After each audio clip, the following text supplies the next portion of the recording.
Hello everyone, আসসালামু আলাইকুম। আশা করি আপনারা সবাই অনেক ভালো আছেন। তো আজকের এই ভিডিওতে বেসিক্যালি আমরা আইটেলের নতুন স্মার্টফোন আইটেল S23 স্মার্টফোনটিকে রিভিউ করব। আইটেল S23 স্মার্টফোনে কিন্তু মাত্র 12,000 টাকা প্রাইস রেঞ্জে যা কিছু অফার করছে তা কিন্তু জানলে আপনিও কিন্তু আমার মতো অবাক হয়ে যাবেন। আইটেল S23 স্মার্টফোনে কিন্তু মাত্র 12,000 টাকা প্রাইস রেঞ্জে কিন্তু ব্যাক সাইডে 50 মেগাপিক্সেল কিন্তু ক্যামেরা অফার করছে এবং এই ফোনটি কিন্তু আপনারা 8GB র্যাম পাচ্ছেন এবং 128GB ইন্টারনাল স্টোরেজ কিন্তু পেয়ে যাচ্ছেন এবং এই স্মার্টফোনের ডিসপ্লেতে আপনারা পেয়ে যাচ্ছেন 90 হার্জ এলইডি রিফ্রেশ রেট সুবিধা। আরো থাকছে উল্লেখযোগ্য ফিচার। তো আইটেল S23 স্মার্টফোনে কি 12,000 টাকা প্রাইস হিসেবে আপনার কেনা ঠিক হবে নাকি এই প্রাইস রেঞ্জে আপনার কাছে আরো বেটার অপশন থাকতে পারে, সমস্ত কিছু এই ভিডিওতে আলোচনা করার চেষ্টা করব। সো অবশ্যই ভিডিওটি সম্পূর্ণ দেখবেন। তার আগে যারা এখনো পর্যন্ত আমাদের চ্যানেলকে সাবস্ক্রাইব করেননি অবশ্যই চ্যানেলকে সাবস্ক্রাইব করে দিবেন, পাশে বেল আইকনে প্রেস করবেন পরবর্তী ভিডিওগুলোর আপডেট সবার আগে পাওয়ার জন্য। চলুন তাহলে শুরু করি আমাদের আজকের ভিডিও। দর্শক বন্ধুরা, ফার্স্ট অফ অল যদি আমরা আইটেল S23 স্মার্টফোনের যদি ডিজাইন এবং লুকস নিয়ে যদি কথা বলি তাহলে স্মার্টফোনের ব্যাক সাইডটি কিন্তু প্লাস্টিক ইউজ করা হয়েছে এবং ব্যাক সাইডে কিন্তু দুইটি ক্যামেরা সেটআপ থাকছে এবং ফ্রন্টে কিন্তু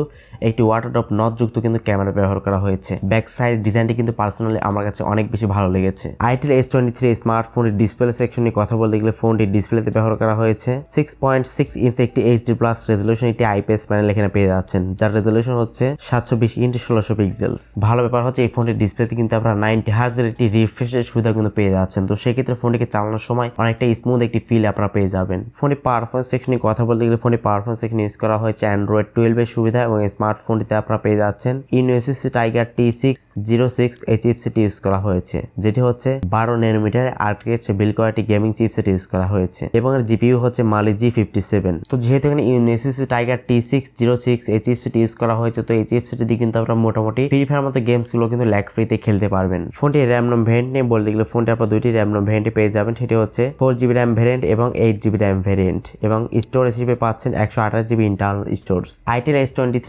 স্মার্টফোনের ক্যামেরা সেকশনে কথা বলতে গেলে ফোনের ব্যাক সাইডে থাকছে দুইটি ক্যামেরা সেটআপ। মেইন ক্যামেরা হচ্ছে 50 মেগাপিক্সেল এবং সেকেন্ড ক্যামেরাটি হচ্ছে একটি QVG লেন্স ইউজ করা হয়েছে এবং স্মার্টফোনটির ফ্রন্টে থাকছে 8 মেগাপিক্সেল একটি ক্যামেরা। ফোনের সামনে পেছনে উভয় ক্যামেরাতে সর্বোচ্চ আপনারা 1080p 30fps এ ভিডিও রেকর্ডিং করতে পারবেন। এছাড়া ফোনটিতে আপনারা পেয়ে যাচ্ছেন লাউড স্পিকার 3.5mm হেডফোন জ্যাকের পাশাপাশি Type-C কানেক্টিভিটির সুবিধাও পেয়ে যাচ্ছেন এবং স্মার্টফোনে আপনারা সিকিউরিটি হিসেবে সাইড মাউন্টেড ফিঙ্গারপ্রিন্ট স্ক্যানার সুবিধাও পেয়ে যাচ্ছেন। তো অ্যাটলাস ফোনে ব্যাটারি সেকশনে কথা বলতে গেলে ফোনটি ব্যাটারি সেকশনে ইউজ করা হয়েছে 5000 mAh ম্যাসিভ ব্যাটারি সেটআপ এবং স্মার্টফোনে বক্সের সাথে আপনারা পেয়ে যাচ্ছেন মাত্র 10 ওয়াট চার্জিং সাপোর্টের সুবিধা কিন্তু আপনারা পেয়ে যাচ্ছেন, যেটির মাধ্যমে কিন্তু ফোনকে রিচার্জ করতে অলমোস্ট 3 ঘন্টা মতো কিন্তু সময় কিন্তু লেগে যাবে। আইটেল S23 স্মার্টফোনটি বর্তমান 4GB র্যাম এবং 128GB ইন্টারনাল স্টোরেজের বর্তমান প্রাইসটি হচ্ছে 10,500 টাকা এবং 8GB র্যাম এবং 128GB ইন্টারনাল স্টোরেজের বর্তমান প্রাইসটি হচ্ছে 12,500 টাকা। এখন কথা হচ্ছে এই স্মার্টফোনটি আসলে 10,500 টাকা বা 12,500 টাকা দিয়ে কি এই স্মার্টফোনটি আপনার জন্য কেনা ঠিক হবে নাকি এই প্রাইস যার কাছে আরো বেটার অপশন থাকতে পারে। প্রথমত যদি আমি স্মার্টফোন কিছু ভালো দিক নিয়ে কথা বলতে গেলে স্মার্টফোনের ব্যাক সাইডে আপনারা 50 মেগাপিক্সেলের ক্যামেরা সুবিধা পেয়ে যাচ্ছেন এবং মোটামুটি মানে একটি গেমিং চিপসেট পেয়ে যাচ্ছেন, যেখানে আপনারা ফ্রি ফায়ার মতো গেমস গুলো কিন্তু ল্যাগ ফ্রিতে খেলতে পারবেন। তবে PUBG খেলতে গেলে অবশ্যই হিটিং ইস্যু কিন্তু আপনারা লক্ষ্য করতে পারেন এবং PUBG কিন্তু অনেকটাই হ্যাং ল্যাগের শিকার কিন্তু আপনি হতে পারেন। তবে ফ্রি ফায়ার মতো গেমস গুলো কিন্তু ল্যাগ ফ্রিতে আপনি খেলতে পারবেন এই স্মার্টফোনটি থেকে এবং এই ফোনটি কিন্তু আপনারা পেয়ে যাচ্ছেন 5000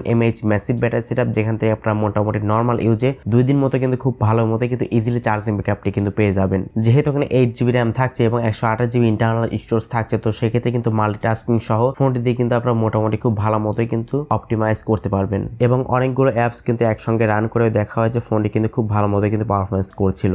এখন কথা বলা যাক আইটেল S23 স্মার্টফোনে কিছু ল্যাকিংস নিয়ে, খারাপ দিকগুলো নিয়ে কথা বলা যাক। প্রত্যেকটি ফোনে আসলে ভালো দিকের পাশাপাশি অবশ্যই কিছু খারাপ দিক রয়েছে, বাট এই ফোনটি যেহেতু কম প্রাইসের মধ্যে অনেক ভালো কিছু কনফিগারেশন অফার করছে তারপরেও আসলে বেশ কিছু খারাপ দিক কিন্তু আমাদের নজরে এসেছে, যেগুলো অবশ্যই ইমপ্রুভমেন্টের জায়গা ছিল। যেমন স্মার্টফোনের ক্যামেরা দিক দিয়ে অবশ্যই আরেকটু ইমপ্রুভমেন্ট করা যেত এবং স্মার্টফোনের চার্জারে এখানে 10 ওয়াট চার্জার দেওয়া হয়েছে, এখানে যদি 8 ওয়াটের চার্জার দেওয়া হতো তাহলে সেক্ষেত্রে কিন্তু আপনারা খুব দ্রুত সময়ের মধ্যে ফোনকে রিচার্জ করে নিতে পারতেন এবং এই ফোনটিতে যেহেতু HD+ ডিসপ্লে দেওয়া হয়েছে তো সেক্ষেত্রে কিন্তু আপনারা আউটডোরের সানলাইটে কিন্তু ডিরেক্ট সানলাইটে কিছুটা পরিমাণে কিন্তু স্ট্রাগল করছিল, কালারটা ভাইব্রেট দিতে পারছিল না, শার্পনেসে কিছুটা ঘাটতি কিন্তু আমরা লক্ষ্য করেছি। তো এখানে অবশ্যই ফুল HD+ দিলে অবশ্যই আরেকটু ভালো হতো, বাট এই কয়েকটি বিষয় যদি আপনারা ইগনোর করতে পারেন তাহলে কিন্তু এই স্মার্টফোনটি আপনার জন্য একটি বেটার অপশন কিন্তু হতে পারে। সো আপনার বাজেটে যদি হয়ে থাকে আসলে 10 থেকে 12,000 টাকার মধ্যে আমি পার্সোনাল রিকমেন্ড করবো আপনারা 12,500 টাকা দিয়ে 8GB র্যাম ভ্যারিয়েন্টটি পারচেজ করবেন। তো সেক্ষেত্রে কিন্তু ফোনটি কিন্তু আপনারা ভালো মতোই কিন্তু চালাতে পারবেন। সো দর্শক বন্ধুরা, আশা করছি বুঝতেই পেরেছেন ফোনটি আসলে কাদের জন্য কেনা ঠিক হবে। সো আজকের মতো এই পর্যন্তই, দেখা হচ্ছে নেক্সট ভিডিওতে। সে পর্যন্ত সবাই ভালো থাকবেন,